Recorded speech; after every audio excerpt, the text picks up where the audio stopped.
Hi everyone, it's Marky. Let's talk about the Wet n Wild setting spray.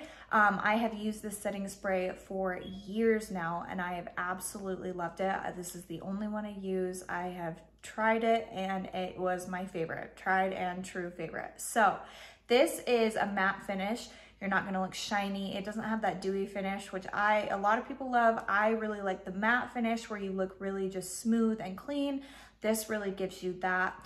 I love using this when I'm going outdoors. If I'm going to a baseball game or I'm just gonna be outside doing something and it's gonna be hot, I feel like this keeps everything in place and I don't have any issues with my makeup running or it, rubbing off. This really keeps everything looking fresh and new. This is a really fine mist. It is not aerosol, it's just a little spray, but it comes out really evenly and it's really fine. It doesn't feel like it weighs your face down. It's not sticky to the touch. I've had a lot that seem like once I spray them on, my face feels sticky afterwards. This doesn't have that at all. You can't even feel it. You let it dry for maybe 60 seconds and you're good to go.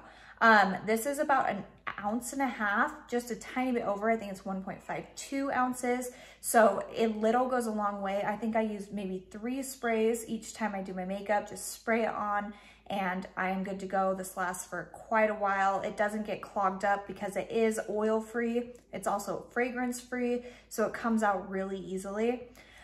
This product is also cruelty free, so it's not animal tested. I really like to look into my beauty products and my hair products, anything like that, to make sure they are cruelty free. This one is vegan, cruelty free, everything across the board.